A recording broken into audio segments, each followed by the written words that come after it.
श्रीकरणपुर में जंग काफी रोचक रही। एक तरफ जहां कांग्रेस के वोट मांगने वाला पोस्टर सुर्खियों में रहा, तो दूसरी ओर बीजेपी का एग्रेसिव प्रचार और प्रत्याशी का मंत्री बनाया जाना। आखिरकार नतीजे आए, कांग्रेस ने जीत हासिल की। कारण शायद वही रहा जो पोस्टर में छपवाया गया था, मेरा वोट मेरी श्रद्धांजलि। हालांकि कांग्रेस ने नतीजे आने के बाद जीत को कई फैक्टर से जोड़ा है। नमस्कार, वक्त है प्रश्नकाल का। आपके साथ मैं हूं स्वप्निल।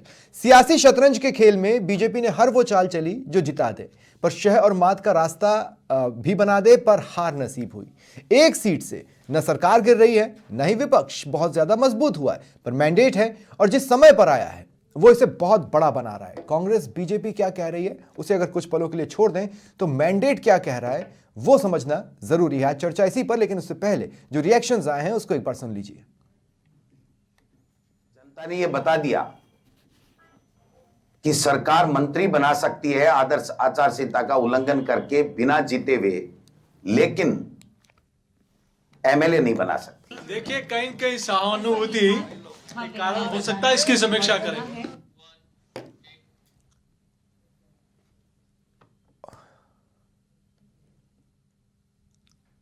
और मेरे साथ जो गेस्ट जुड़ रहे हैं आपको इंट्रोड्यूस करवा देता हूं। कांग्रेस की ओर से पंकज शर्मा जी मेरे साथ जुड़ रहे हैं और बीजेपी की ओर से मदन प्रजापति जी मेरे साथ जुड़ रहे हैं। आप दोनों का स्वागत है समाचार प्लस पर। और राजनीतिक विश्लेषक श्याम सुंदर शर्मा जी भी मेरे साथ जुड़ चुके हैं, आपका भी स्वागत है श्याम जी। शुरुआत मदन जी मैं आपसे करना चाहता हूं। मदन जी, इस जीत के बाद निष्कर्ष तो यही है कि जनता है तो कुछ भी मुमकिन है।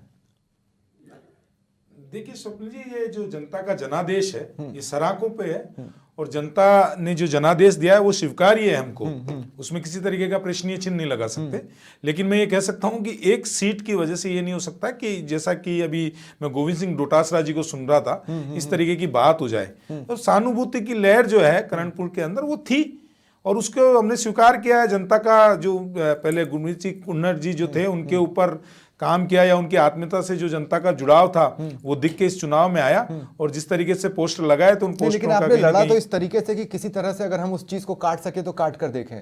आपने हर वो चीज करी जो आपके प्रचार को एग्रेसिव बना रही थी। देखिए स्वप्न जी, हम चुनाव लड़ने के लिए जाते हैं तो पूरा ये नहीं सोच के जाते कि हारेंगे, हम जीतने के उससे हारते हैं। जो जनता ने फैसला दिया उसको स्वीकार करते हैं, लेकिन ये नहीं कर सकते कि सहानुभूति में जीत रहे हैं तो हम कुछ करें ही ना। ऐसा नहीं हो सकता। हम जो सारे चुनाव, जो चाहे 1 सीट का हो, चाहे 200 सीट का हो, चाहे लोकसभा के चुनाव हो, सारे चुनाव हम जीतने के लिए लड़ते हैं और पूरी ताकत से लड़ते हैं, पूरी श्रद्धा से लड़ते हैं, पूरी ताकत से लड़ते हैं और पूरे समीकरण से लड़ते हैं। अब जो भी आदेश जनता का होता है उसको स्वीकार करते हैं। मैं आपको ये कहता हूं कि सहानुभूति में जो जीते हैं मैं उनको बधाई देता हूं। इससे पहले आपने भंवरलाल जी के वहां भी देखा होगा, सरदार शहर की सीट के ऊपर भी देखा था, तो बिल्कुल सहानुभूति से वो भी जीते थे।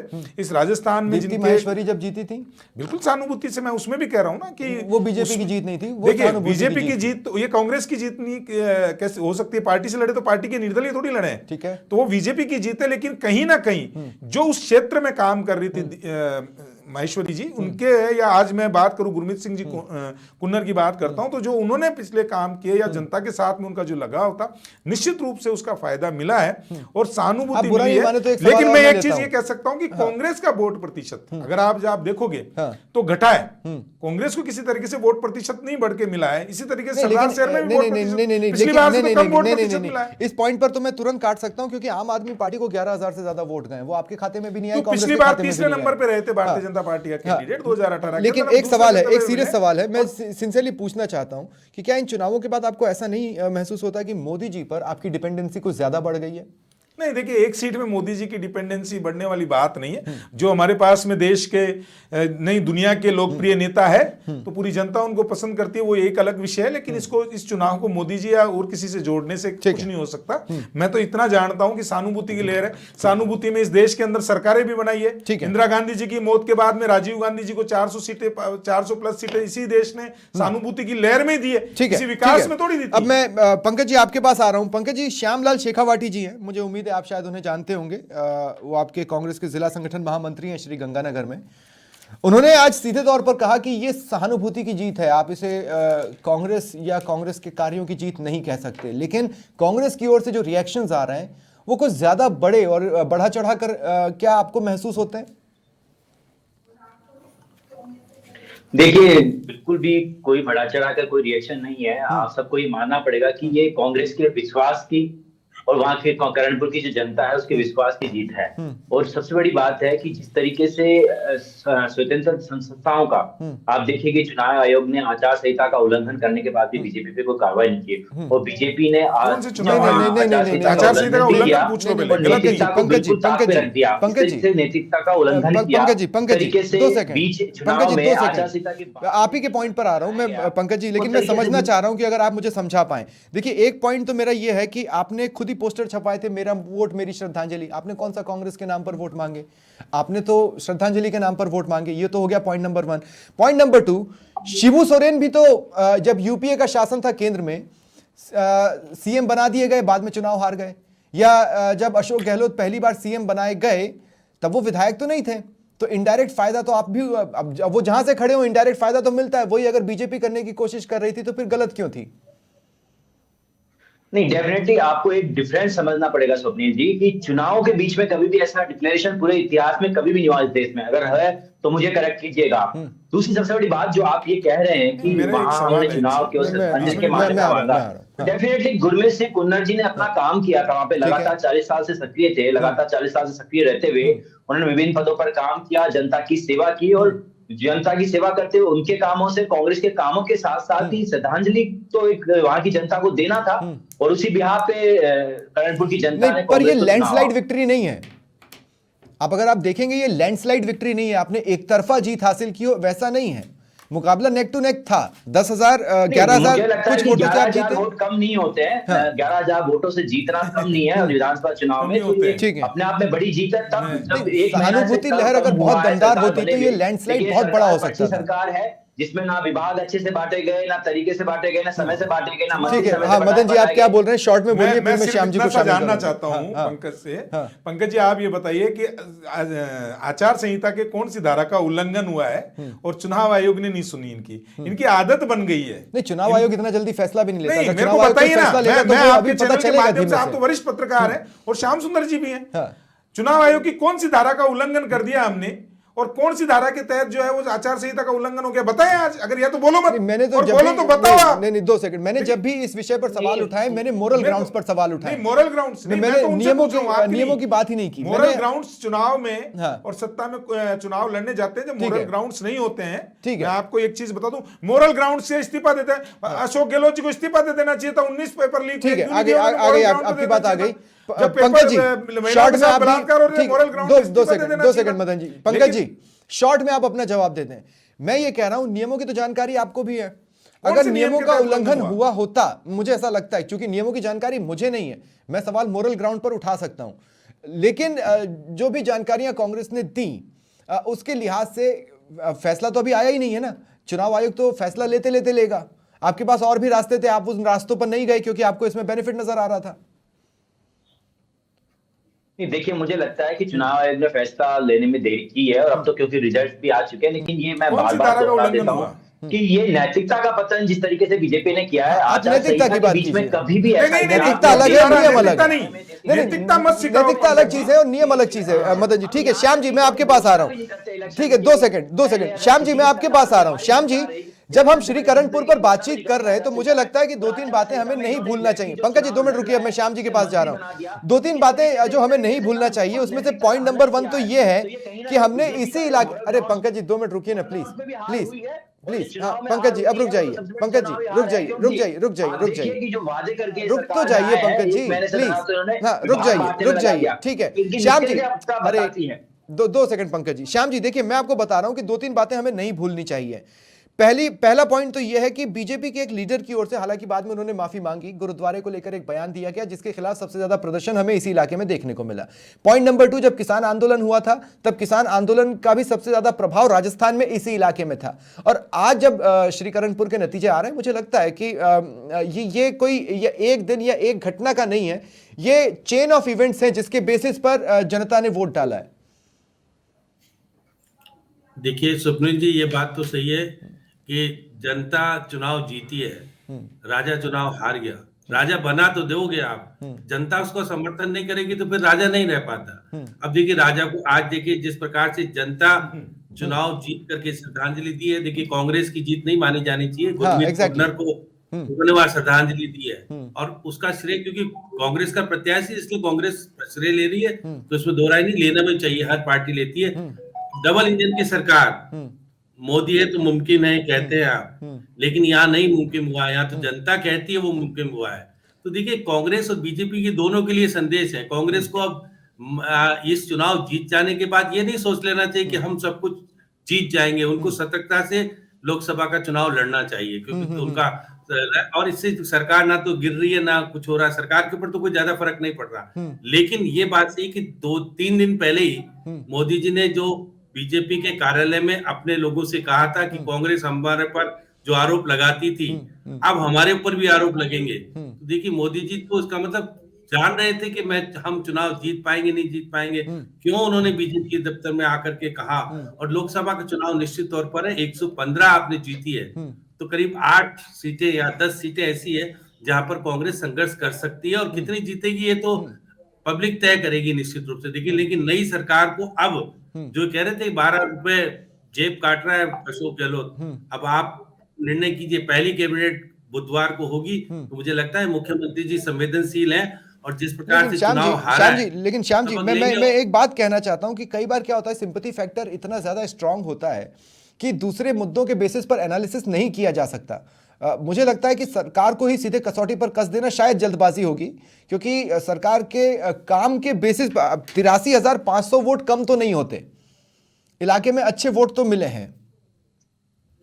लेकिन स्वप्निल जी, ये तो देखिए 11,000 वोटों से अगर आप चुनाव हारते हो, पहले दौर में तो आप चुनाव 724 वोटों से जीत रहे थे, लेकिन लगातार आपको हर बार हार मिलती रही, और लास्ट में जाकर के जिस तरह से 18 राउंड हुए, कहीं आप आगे नहीं बढ़ पाए। तो देखिए, चिंता का विषय तो है निश्चित तौर पर। और देखिए, आपको लोकसभा का चुनाव लड़ने जाना है, तो आपके कार्यकर्ताओं को बूस्टअप करने की जरूरत है। आप मोदी जी के जो निर्णय है उसको लागू कीजिएगा। निश्चित तौर पर मोदी जी के निर्णयों को आप पहुंचा पाने में सफल नहीं हुए, और जो मंत्री आपने बनाया, अब नैतिकता का अधिकार का ये बनता है कि कहिए मुख्यमंत्री जी को पत्र लिख करके कि मुझे जनता ने स्वीकार नहीं किया, इसलिए मैं इस पद के योग्य नहीं हूं, मैं आपको इस्तीफा भेजता हूं। सुरेंद्र पाल सिंह चीटी क्या करेंगे? ये एक अहम सवाल है। लेकिन 6 महीने की कर क्या लेंगे वो? देखिए, अगर जनता ने आपको चुनाव नहीं जिताया तो आपकी नैतिकता नहीं, इसी बात में मैं आना भी चाह रहा था। मदन भाई, मुझे एक बात बताइए, सिख बाहुल्य इलाका, वहां से एक सिख चेहरा न जीत पाए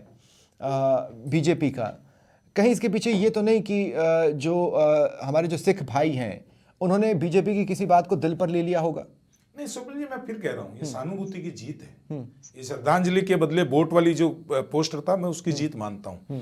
1 महीने में ना आप पार्टी का जो, जैसा कि श्याम जी कह रहे थे कि राजा हार गए, 1 महीने के अंदर सरकार का विश्लेषण करके 1 सीट से विश्लेषण नहीं कर सकते आप। इस तरीके से तो उपचुनाव सारे कांग्रेस ने जीते थे, फिर फेल क्यों गए, क्यों सरकार नहीं बना पाए? तो ये जो विषय है, ये विषय उसके साथ नहीं जुड़ता है। लेकिन जैसे अभी चुनाव हारने का विश्लेषण नहीं, सरकार को नहीं सरकार ने, आपने कहा राजा चुनाव हार गया, मैं उसके ऊपर बोला। नहीं, आपने कहा राजा चुनाव हार गया, मैं इसलिए बोला। तो मैं आज आपको ये कह रहा हूँ, तो आपने राजा बनाया, उसको स्वीकार नहीं किया जनता ने, आप भी तो स्वीकार करो। यहाँ पर वो राजा से सुरेंद्र पाल सिंह टीटी कह रहे हैं, यहाँ वो राजा से सुरेंद्र पाल सिंह टीटी को कह रहे हैं। आपने जब उन्हें राज्य मंत्री बना दिया, आपने मंत्री बना दिया, तो वो देखिए, वो जनता का, मैं फिर कह रहा हूं, हम कांग्रेस नहीं है, भारतीय जनता पार्टी है। जनता के फैसले को सराखों से लड़ाते हैं, जनादेश का सम्मान करते हैं, किसी पे प्रश्न चिन्ह नहीं लगाते। लेकिन मैं ये कह सकता हूं कि अभी मेरे मित्र कह रहे थे कि नैतिकता की बात कर रहे थे, इनको शायद ध्यान नहीं है कि इंदिरा गांधी जी का जब चुनाव जीती और इलाहाबाद हाई कोर्ट ने चुनाव रद्द करके इंदिरा गांधी की सदस्यता रद्द कर दी, उन्होंने नैतिकता नहीं दिखाई, उन्होंने देश में इमरजेंसी लगा के अपने आप को स्थापित रखा, पूरे देश के संविधान को ठेस पहुंचा के संविधान को खत्म कर दिया, पत्रकारों को जेल में डाल दिया, राजनेताओं को जेल में डाल दिया। वो पॉइंट नैतिकता की बात कर रहे हैं, ठीक है। लेकिन आपने एक पॉइंट, आपने सारे पॉइंट्स रीड किए, एक पॉइंट रीड नहीं किया जो मेरा खुद का वैल्यूएशन था। जब मैंने ये कहा कि बीजेपी के एक लीडर के गुरुद्वारे पर दिए बयान की वजह से वहां पर हमने प्रदर्शन देखा, किसान आंदोलन का प्रभाव अच्छा खासा हमने उसी इलाके में देखा, ये बातें भी तो हो सकता है ना आपके अगेंस्ट कही हो, आपको तो समीक्षा करनी है। देखिए, किसान आंदोलन जो था, एक भ्रम फैलाया गया किसानों के बीच में कि आपकी जमीन बिक जाएगी, आपका ऐसा हो जाएगा, भ्रमित किया गया, पूरी विपक्ष ने एक साथ होकर किसानों के साथ में जो किया, हमने मान लिया अगर किसान को नहीं चाहिए, किसान को नहीं चाहिए तो ले लिया। लेकिन मैं आज ये पूछना चाहता हूं, मेरे मित्र बता दे कि वही कानून, उससे कड़ा कानून पंजाब के अंदर कांग्रेस द्वारा बनाया हुआ था, जिसमें किसान अगर एग्रीमेंट तोड़ता है तो उसको जेल तक जाना पड़ता है। क्या हुआ? वायनाड से चुनाव जीत के आए राहुल गांधी, वहां पे वही है, वही राहुल गांधी ये कहते थे कि मंडियां खत्म कर देनी चाहिए, प्राइवेट को खोल देना चाहिए। ये दोहरा चरित्र जो है ना कांग्रेस का, ये जनता जानती है। एक थोड़ा दिन के लिए फैलाया भ्रम, इनको पता नहीं है, क्योंकि एक 10 सेकंड दीजिएगा मेरे को। आपने किसान आंदोलन की बात की है, तो ये किसान का क्या नहीं जानते, इनको पता नहीं चुंदरी भर जमीन क्या होती है, 1 बीघा के अंदर क्या होता है, मेरे को पता है। मेरे 1-1, 1.5 बीघा के खेत है, मुझे मालूम है किस तरीके की परेशानी होती है। 2 बोरी बाजरे की होती है, उसको बेचने जाने के लिए आपकी बात आ गई। पंकज जी, अब मैं आपके पास आ रहा हूं। देखिए पंकज जी, मैं ये कह रहा हूं कि आपके जो बड़े बड़े पोस्टर्स छपे, आपने उसमें कांग्रेस की योजनाएं याद नहीं दिलाई, या आपने बीजेपी को कोसने की कोशिश नहीं की, आपने सीधे श्रद्धांजलि के नाम पर वोट मांगे। तो ये वोट श्रद्धांजलि पर पड़े हैं, ये आसानी से माना जा सकता है। अब मेरा ये कहना है कि इसी दौरान प्रचार में बहुत स्ट्रेटेजिकली, बहुत स्मार्टली आप लोगों ने ये भी कहा कि बीजेपी को अब जनता आईना दिखा देगी, बीजेपी से लोग निराश हो चले हैं। ये तमाम बातें आपने बीच बीच में डाली, लेकिन पूरा फोकस आपने सहानुभूति पर रखा। ऐसे में मुझे लगता है कि इसके नतीजे आपसे आपको ओवर एक्साइटेड नहीं होना चाहिए, क्योंकि ओवर एक्साइटमेंट घातक रहेगा। नहीं, डेफिनेटली स्वप्निल जी, हम ओवर एक्साइटेड नहीं है। और जनता के बीच में जब जाते हैं चुनाव लड़ने, तो मल्टीपल फैक्टर्स पे चुनाव लड़े जाते हैं। मल्टीपल फैक्टर्स पे हम लोगों ने भी चुनाव लड़ा। और देखिए, जहां हमने हमारी बात रखी थी, हमारी योजनाओं की बात रखी और जो श्रद्धांजलि की बात है, डेफिनेटली हमने सब चीजों पे चुनाव लड़ा और जनता ने हमें मैंडेट दिया। लेकिन हम सबको एक बात नहीं भूलनी चाहिए कि जो बीजेपी है वो लगातार संवेदनहीनता की राजनीति कर रही है। आप देखिए, युवाओं की बात हो, मणिपुर की बात हो, जो युवा महिला, 2 सेकंड नहीं, मदन जी 2 मिनट। पंकज जी मेरी बात सुनिए, पंकज जी मेरी बात सुनिए। आपको जनता का मैंडेट स्वीकार करना आना चाहिए। नहीं, 2 सेकंड नहीं, पंकज जी प्लीज, आप ही के पॉइंट से जुड़ा सवाल है, इसलिए बीच में पूछ रहा हूं। मैं ये कह रहा हूं कि यही मणिपुर वाला इशू और यही तमाम इश्यूज आप लोग विधानसभा चुनाव जो 199 सीटों पर हो रहा था कर उठा रहे थे ना, तो पब्लिक मैंडेट तो वो भी है कि आपके इन मुद्दों को राजस्थान में नकार दिया गया। अब आप ये कहेंगे कि श्रीकरणपुर में जो आप चुनाव जीते हैं वो इस पर मैंडेट है, तो ये तो गलत होगा ना सर। नहीं, मैं ये नहीं कह रहा कि सिर्फ उस पे मैंडेट है। मैंने कहा कि जो लगातार बीजेपी की संवेदनहीनता बढ़ती जा रही है हर मुद्दे पे, हर वर्ग के लिए, वो कहीं ना कहीं जनता को भी सोचने पर मजबूर करती है। आप देखिए, ये महंगाई के मुद्दे पर आए, ये पेट्रोल डीजल के दाम को कम करने की बात लेके आए थे, 1.25 महीने से ज्यादा का टाइम हो गया, उस पर कोई एक्शन नहीं है। और दूसरी सबसे बड़ी बात, हम किस तरीके से भूल जाए कि जो मणिपुर में हुआ है वो सही नहीं है, और आज भी प्रधानमंत्री उस पर एक शब्द बोलने को तैयार नहीं है। देखिए, हम चुनाव जीते हारे वो एक अलग मुद्दा है, लेकिन जो मदन जी क्रॉस कर रहे हैं, मदन जी काउंटर कर रहे हैं, उसके बाद मैं श्याम जी के पास जाऊंगा। मदन जी बहुत शॉर्ट में है ना, बहुत शॉर्ट में। और इसी के ठीक है पंकज जी, जवाब सुन लेते हैं। पंकज जी अब जवाब सुन लेते हैं। मदन जी जो एक तरीके से आ चुका है, आर्थिक राजनीतिक असमानता। नहीं पंकज जी 2 मिनट, पंकज जी 2 मिनट, तो सभी मुद्दों को उठाने के लिए हमारे नेता राहुल गांधी जनता के बीच में मणिपुर से जाने वाले हैं। नहीं ठीक है। हाँ देखिए, इन्होंने कहा, मैं 3-4 चीजें बोली, उनका जवाब देता हूँ बहुत शॉर्ट में। इन्होंने कहा मणिपुर, अरे भाई मणिपुर के लिए अविश्वास प्रस्ताव लेके आए थे आप लोकसभा के अंदर। मणिपुर का मैं नहीं बोला, राहुल गांधी ने पूरे भाषण में। और जब माननीय प्रधानमंत्री जी जवाब देने के लिए खड़ा हुआ तो पीठ दिखा के भागने वाले कौन थे? पीठ दिखा के भागे कौन? सुना नहीं? अब सुनिए, मैंने बहुत सभ्यता से सुना आपको। ठीक है, मैंने बहुत सभ्यता से सुना है। नहीं 2 सेकंड नहीं 2 सेकंड पंकज जी 2 मिनट रुक जाए, पंकज जी 2 मिनट रुक जाए। नहीं मदन जी आपका भी पॉइंट आ गया है। नहीं, मेरे को अभी देने दीजिए, मैंने बोला सत्य, मैंने टोका नहीं। ठीक है, आप शॉर्ट में बोल दीजिए ना, शॉर्ट में बोल दीजिए। शॉर्ट में कह रहा हूं कि मणिपुर का मैं नहीं सुना, विपक्ष पीठ दिखा के भाग गया। महंगाई की बात कर रहे हैं। आए थे राहुल गांधी राजस्थान में महंगाई के ऊपर सभा करने के लिए, क्या हुआ? महंगाई का मैं नहीं बोला, और हिंदू और हिंदुत्व में फर्क दिखाने लगे, सियाराम और सियाराम में फर्क दिखाने लगे। ये पेट्रोल की बात कर रहे हैं, डीजल के दाम कम करेंगे, कन्हैयालाल के हत्यारों को सजा कम मिलेगी। बढ़ा दिया, झूठे वादों के साथ सत्ता में आए हैं, उन वादों पंकज जी आपका भी पॉइंट आ गया, आपका पॉइंट आया, आपका पॉइंट आया। ठीक है, आप दोनों का पॉइंट आ गया। 2 मिनट नहीं प्लीज 2 मिनट।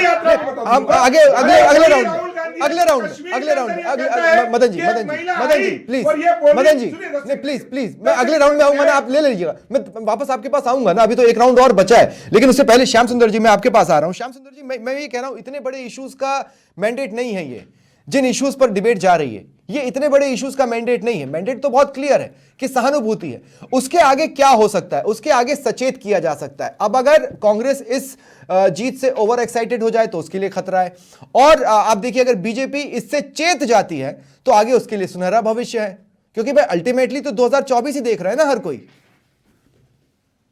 देखिए सपने जी, जब भैरू सिंह जी चुनाव लड़े थे गंगानगर से, राधेश्याम गंगानगर से चुनाव हारे थे। अब इनको पता होगा, मदन जी को, मेरे को तो पता है कि भैरू सिंह जी भी चुनाव गंगानगर से हार गए थे।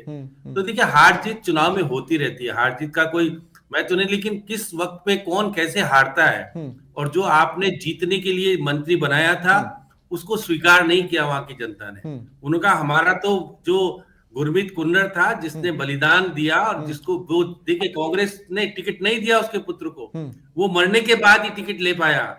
और देखिए वो तो बीजेपी से टिकट लेने आया था, बीजेपी वालों ने उसको स्वीकार नहीं किया, वो कांग्रेस ने स्वीकार कर लिया, कांग्रेस के दम पे जीता। और जीतने के बाद देखिए जो कांग्रेस के दम पर नहीं जीता है श्याम जी, मुझे लगता है उनके फादर के दम पर ही वो जीते हैं, वो क्योंकि एज ए कार्यकर्ता तो वो उतने एक्टिव थे ही नहीं। नहीं मैं ये कहना चाह रहा था, जिस तरह से सुरेंद्र पाल टीटी का व्यवहार ठीक नहीं था, लोगों ने कहा कि वो कहने लगे कि मुझे तो मंत्री बना दिया, मुझे कार्यकर्ताओं की जरूरत नहीं है। कार्यकर्ताओं ने कहा ठीक है, कार्यकर्ताओं ने दिखा दिया कि हम तो उसके साथ जाने वाले हैं, जो जिसको श्रद्धांजलि दे दी और जीत गया। वो देखिए जीतने के हिसाब देखिएगा, जिस तरह से सरकार लगी, डबल इंजन की सरकार लगी थी पूरी तरह से, सारे लोग गए थे। कौन कौन गए थे? फूफा जी चुनाव हार गए, राजेंद्र राठौड़ वहां के जवाई हैं, वो चुनाव हार देखिए। हाँ, पूरी मशीनरी तो आप लोगों ने मदन जी वहां पर लगाई थी, इसमें कोई दोहराई नहीं है ना। लेकिन अब मैं पूछ रहा हूं कि अब सुरेंद्र पाल सिंह टीटी का क्या होगा? कोई उनके लिए कोई सीट तो खाली करने वाला है नहीं कि दोबारा उनको चुनाव लड़ने का मौका मिले। वस्तुस्थिति सच्चाई यही है। ये नेतृत्व तय करेगा हमारा, तो प्रदेश का नेतृत्व अब नेतृत्व तय करेगा तो देखिए अब तो हम चुनाव, अरे उनको पूछना चाहिए सुरेंद्र पाल टीटी को नैतिकता के आधार पर इस्तीफा देना चाहिए। ठीक है, परिपाटी नहीं है। हाँ। यहाँ ऐसा नहीं होता है कि अशोक गहलोत मुख्यमंत्री बन जाए और सचिन पायलट खींचता रहे, मेरे को बनाओ मेरे को बनाओ मेरे को बनाओ। गहलोत जी कहें नहीं मैं नहीं छोड़ूंगा, ऐसा भारतीय जनता पार्टी में नहीं होता है। लेकिन मैं इतनी सी चीज जो मेरे मित्र ने कहा था न्याय के लिए कि सामाजिक न्याय यात्रा निकाल रहे हैं, आपको याद होगा स्वप्निल जी, आप तो वरिष्ठ पत्रकार हैं, कि जब भारत जोड़ो यात्रा निकाली थी, राहुल गांधी ने कहा कश्मीर में एक महिला आई, मेरे को बोल के गई कि मेरे साथ में सामूहिक बलात्कार हो गया, दुराचार हो गया, उस महिला का दर्द मैंने खड़े लगा के सुना। ठीक है। लेकिन जब पुलिस पूछने गई भाई ऐसी कौन सी महिला है हम न्याय देंगे, कौन से जगह जाके छुप गए राहुल गांधी, अगले बगले झांकते रहे, छुपते रहे, पुलिस को आके क्यों नहीं उस महिला के जवाब दे पाए? ये तो न्याय दिलाते ना, सामाजिक न्याय दिलाते उस कश्मीर की महिला को। ठीक है। लेकिन न्याय दिलाना मकसद नहीं है, बदनाम करना मकसद है। कश्मीर को बदनाम करेंगे, देश को बदनाम करेंगे। पंकज जी, और यहाँ बैठ के नैतिकता, ठीक है पंकज जी, मैं पंकज जी आपसे ये पूछना चाह रहा हूं कि क्या कांग्रेस अब अतिशयोक्ति के रास्ते पर जा रही है? मैं ये पूछ रहा हूं, देखिए क्यों पूछ रहा हूं, भारत जोड़ो यात्रा के बाद अब आप एक पार्ट 2 भारत जोड़ो यात्रा ही निकाल रहे हैं। भारत जोड़ो यात्रा से कोई बहुत ज्यादा आपको सफलता मिली नहीं, और उस दौरान दिए गए बयानों को जब कैलकुलेट कर उसकी सच्चाई जानने की कोशिश की जाए तो बहुत सी बातें वैसी नहीं निकलती जैसे कि पोर्ट्रे कर दी जाती हैं। इसलिए मैं आपसे पूछ रहा हूं, क्या अब आप अतिशयोक्ति के रास्तों से 2024 की ओर जा रहे हैं? नहीं स्वप्निल जी, ऐसा बिल्कुल भी नहीं है। लेकिन आपको एक चीज समझनी होगी कि सिर्फ चुनाव जीतने के लिए हम राजनीति नहीं कर रहे हैं। आपने शायद राहुल गांधी जी का पिछले कुछ समय पहले एक बयान देखा होगा कि जो इस देश के मूल मुद्दे हैं, आर्थिक असमानता की बात, जो नफरत की खाई लोगों ने फैलाई है, नफरत की खाई पैदा की है इन लोगों ने, वो कहीं ना कहीं हमारा बांटने की, जो राहुल गांधी की यात्रा है वो उनकी निजी यात्रा है या कांग्रेस की यात्रा है? बीजेपी तो लगातार चुनावी मोड में रहती है, उनको चुनाव लड़ना है, उसका उन्हें फायदा भी मिल रहा है ना। आप भी रही है, किसने मना किया? लेकिन नहीं, सुन लीजिए sir, let me complete first. Pankaj